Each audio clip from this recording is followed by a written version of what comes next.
ದಾವಣಗೆರೆ ದಕ್ಷಿಣ ಕ್ಷೇತ್ರದಲ್ಲೂ ಕೂಡ by election ಪ್ರಚಾರ ಈಗ ಅಬ್ಬರದ ಪ್ರಚಾರ ನಡೀತಾ ಇದೆ. ಕಾಂಗ್ರೆಸ್ ಅಭ್ಯರ್ಥಿ ಸಮರ್ಥ ಶಾಮನೂರು ಪರವಾಗಿ ಈಗ ಪ್ರಚಾರ ದೊಡ್ಡ ಮಟ್ಟದಲ್ಲಿ ನಡೀತಾ ಇದೆ. ದಾವಣಗೆರೆ ನಗರ ಸೇರಿದಂತೆ ಹಲವೆಡೆ ಭರ್ಜರಿ ಪ್ರಚಾರ ಮಾಡ್ತಾ ಇದ್ದಾರೆ.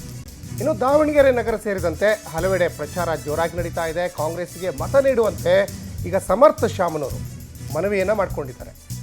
ಇನ್ನು ಶಾಮನೂರು ಶಿವಶಂಕರಪ್ಪನವರ ಮೊಮ್ಮಗ, ಮೂರನೇ ತಲೆಮಾರು, ಜೊತೆಗೆ ಈ ಸಲ ಸಾಕಷ್ಟು ಪೈಪೋಟಿ ಕೂಡ ಎದ್ದಿರುವಂತಹ ಕ್ಷೇತ್ರ. ಮುಸ್ಲಿಂ ಸಮುದಾಯದವರು ದಾವಣಗೆರೆ ದಕ್ಷಿಣ ವಿಧಾನಸಭಾ ಕ್ಷೇತ್ರದ ಉಪಚುನಾವಣೆಯಲ್ಲಿ ನಮಗೆ ಕೊಡಬೇಕು ಅಂತ ಸಾಕಷ್ಟು ಲಾಬಿ ಮಾಡಿದರು. ಇನ್ನು ಸಚಿವ ಜಮೀರ್ ಅಹಮದ್ ಖಾನ್ ಕೂಡ ಈ ಕ್ಷೇತ್ರದಲ್ಲಿ ಮುಸ್ಲಿಂ ಸಮುದಾಯದ ಪರವಾಗಿ ಹೈಕಮಾಂಡ್ ಮಟ್ಟದಲ್ಲೂ ಕೂಡ ಲಾಬಿ ಮಾಡಿದ್ರು ಕೂಡ ಎಲ್ಲ ಒಂದು ಕಡೆ ಅವರ ಪ್ರಯತ್ನ ವಿಫಲವಾಯಿತು.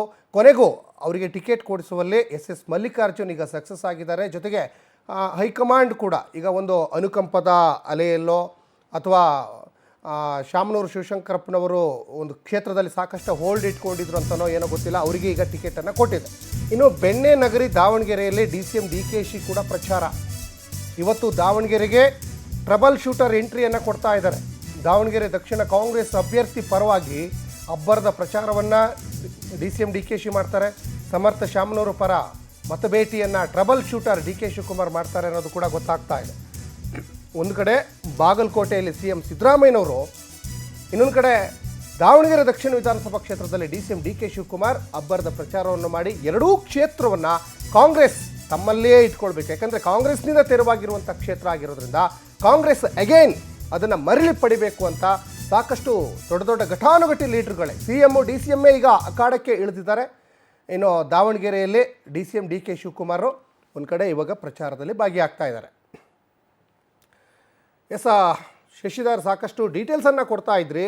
ಒಂದು ಕಡೆ ಈಗ ಸಿದ್ದರಾಮಯ್ಯನವರು ಬಾಗಲಕೋಟೆಯಲ್ಲಿ, DK ಶಿವಕುಮಾರ್ ದಾವಣಗೆರೆ ದಕ್ಷಿಣ ವಿಧಾನಸಭಾ ಕ್ಷೇತ್ರದಲ್ಲಿ ಶತಾಯಗತಾಯ ಗೆಲ್ಲೇಬೇಕು ಅನ್ನುವಂತಹ ಒಂದು ಕಾತುರದಲ್ಲಿ ಪ್ರಚಾರ ಮಾಡ್ತಾ ಇದ್ದಾರೆ. ಏನೆಲ್ಲ ಹೆಚ್ಚಿನ ಡೀಟೇಲ್ಸ್ ಸಿಗ್ತಾ ಇದೆ ಈ ಬಗ್ಗೆ ತಮಗೆ?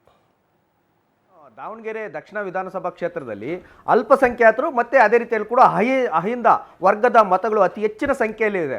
ಆದರೂ ಕೂಡ ಶಾಮನೂರು ಶಿವಶಂಕರಪ್ಪನವರು ತಮ್ಮ ಭದ್ರಕೋಟೆಯನ್ನು ಮಾಡಿಕೊಂಡು ಗೆಲ್ತಾ ಬಂದಿದ್ರು. ಅವರ ಅಕಾಲಿಕ ನಿಧನದಿಂದ ಈಗ ತೆರವಾಗಿ ಬೈ ಎಲೆಕ್ಷನ್ ಬಂದಿದೆ. ಆ ಬೈ ಎಲೆಕ್ಷನ್ನಲ್ಲಿ ಟಿಕೆಟನ್ನು ಕೊಡಬೇಕಾದ್ರೆ ಅಲ್ಪಸಂಖ್ಯಾತರಿಗೆ ಕೊಡಬೇಕಂತ ಹೇಳ್ಬಿಟ್ಟು ಜಮೀರು ಸೇರಿದಂತೆ ಒಂದಷ್ಟು ಮುಸ್ಲಿಂ ಮುಖಂಡರು ಸಾಕಷ್ಟು ಬಿಗಿಪಟ್ಟನ್ನು ಕೂಡ ಹಿಡಿದಿದ್ರು. ಅದೇ ರೀತಿಯಲ್ಲಿ ಕೂಡ ಸಿದ್ದರಾಮಯ್ಯನವರು ಕೂಡ ಒಂದು ಕಡೆ ಎಲ್ಲ ಒಂದು ಕಡೆ ಅಹಿಂದದವರಿಗೆ ಇಲ್ಲ ಅಂತಂದರೆ ಏನು ಮುಸ್ಲಿಮರಿಗೆ ಟಿಕೆಟ್ ಅನ್ನ ಕೊಡೋಣ ಅನ್ನೋ ಮನಸ್ಸನ್ನ ಮಾಡಿದ್ರು. ಆದರೆ DK ಶಿವಕುಮಾರ್ ಅವರು ಇಲ್ಲ, ಶಾಮನೂರು ಶಿವಶಂಕರಪ್ಪನವರ ಮೊಮ್ಮಗನಿಗೆ ಟಿಕೆಟ್ ಅನ್ನ ಕೊಡಬೇಕು, ಗೆಲ್ಲಿಸಬೇಕಂತ ಹೇಳಿ ಕೂಡ DK ಅವರು ಕೂಡ ಒಂದು ರೀತಿಯಾಗಿ ಪಟ್ಟನ್ನು ಹಿಡಿದಿದ್ರು. ಆದರೆ ಯಾವಾಗ ಇಲ್ಲಿ ಟಿಕೆಟ್ ಕೊಡುವಂತ ವಿಚಾರದಲ್ಲಿ ಒಂದಷ್ಟು ಸಾಕಷ್ಟು ಗೊಂದಲಗಳಾಯಿತು.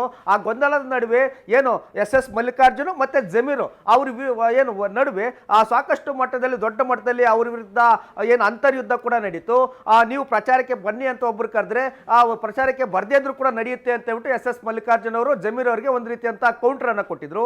ಈ ಕಾರಣದಲ್ಲಿ ಜಮೀರ್ ಅವರು ಕೂಡ CM ಸಿದ್ದರಾಮಯ್ಯನವರ ಬಳಿ ಒಂದಷ್ಟು ಅಸಮಾಧಾನವನ್ನು ಕೂಡ ತೋಡ್ಕೊಂಡಿದ್ದಾರೆ. ಒಂದು ವೇಳೆ ಜಮೀರ್ ಅವರು ಏನಾದರೂ ದಾವಣಗೆರೆ ವಿಧಾನಸಭಾ ಕ್ಷೇತ್ರದಲ್ಲಿ ಏನಾದರೂ ಪ್ರಚಾರವನ್ನು ಮಾಡಿದ್ರೆ ಅಲ್ಪಸಂಖ್ಯಾತರು ಸಾಲಿಡ್ ಆಗಿ ಏನು ಕಾಂಗ್ರೆಸ್ಗೆ ಪರ ಮತಯಾಚನೆ ಮಾಡುವಂತ ಎಲ್ಲಾ ಸಾಧ್ಯತೆಗಳು ಕೂಡ ಇದೆ.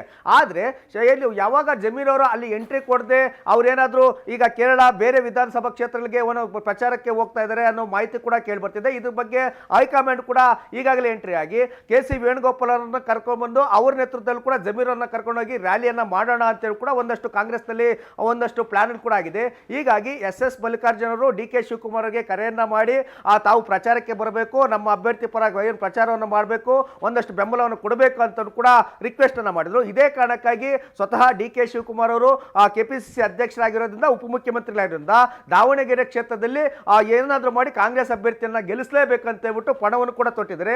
ಅದ್ರ ಜೊತೆ ಏನು ಅಲ್ಪಸಂಖ್ಯಾತರು ಒಂದಷ್ಟು ಅಸಮಾಧಾನವನ್ನ ಹೊರಹಾಕ್ತಿದ್ರೆ ಅಸಮಾಧಾನವನ್ನ ತಣಿಸುವಂತ ಕೆಲಸವನ್ನು ಕೂಡ ಮಾಡುವಂತ ಜವಾಬ್ದಾರಿ ಈಗ DK ಶಿವಕುಮಾರ್ಗೂ ಇದೆ, ಅದೇ ರೀತಿಯಲ್ಲಿ ಕೂಡ CM ಸಿದ್ದರಾಮಯ್ಯಗೂ ಇದೆ. ಈ ಕಾರಣದಿಂದಾಗಿ ಕಾಂಗ್ರೆಸ್ ಅಭ್ಯರ್ಥಿಯನ್ನ ಗೆಲ್ಲಿಸ್ಕೊಳ್ಬೇಕು ಮತ್ತೆ ಆಡಳಿತ ಪಕ್ಷದ ಮೇಲೆ ಜನರ ಒಲವು ಇದೆ, ಎಲ್ಲೂ ಕೂಡ ಜನರಿಗೆ ಎಲ್ಲೂ ಕೂಡ ಸರ್ಕಾರದ ಮೇಲೆ ಅಸಮಾಧಾನ ಇಲ್ಲ ಅಂತ ತೋರಿಸ್ಕೊಳ್ಬೇಕಾದ್ರೆ ದಾವಣಗೆರೆ ವಿಧಾನಸಭಾ ಕ್ಷೇತ್ರದಲ್ಲಿ ಕಾಂಗ್ರೆಸ್ ಅಭ್ಯರ್ಥಿಯನ್ನ ಗೆಲ್ಲಿಸಲೇಬೇಕು ಅಂತ ಹೇಳ್ಬಿಟ್ಟು ಕಾಂಗ್ರೆಸ್ಗೆ ದೊಡ್ಡ ಮಟ್ಟದ ಟಾಸ್ಕ್ ಇದೆ. ಯಾಕೆಂತಂದ್ರೆ ಈ ಒಂದು ದಿಕ್ಸೂಚಿ ಏನು 5 ರಾಜ್ಯಗಳಲ್ಲಿ ಚುನಾವಣೆ ನಡೀತಿದೆ, ಅದೇ ರೀತಿಯಲ್ಲೂ ಕೂಡ 2028ಕ್ಕೆ ಮತ್ತೆ ಚುನಾವಣೆ ಬರುತ್ತೆ. ಆ ಚುನಾವಣೆಗೆ ದಿಕ್ಸೂಚಿ ಆಗುವಂತೆ ಈ ಒಂದು 2 ಪಕ್ಷಗಳು ಕೂಡ ಈ ಬೈ ಎಲೆಕ್ಷನ್ ನ ಫಲಿತಾಂಶ ಆಗಿದೆ. ಈ ಕಾರಣದಿಂದ ಕಾಂಗ್ರೆಸ್ ಮತ್ತೆ ಬಿಜೆಪಿ ತಮ್ಮ ಅಭ್ಯರ್ಥಿಗಳನ್ನ ಗೆಲ್ಲಿಸೋದಕ್ಕೆ ಅಬ್ಬರದ ಪ್ರಚಾರವನ್ನು ಮಾಡ್ತಿದ್ದಾರೆ. ಆದ್ರೆ ಜನ ಯಾರಿಗೆ ಆಶೀರ್ವಾದವನ್ನ ಕೊಡ್ತಾರೆ ಅಂತ ಕಾದು ನೋಡ್ಬೇಕಿದೆ ಸಚಿನ್. ಧನ್ಯವಾದ ಶಶಿ ತಮ್ಮೆಲ್ಲ ಡೀಟೇಲ್ಸ್ಗಾಗಿ.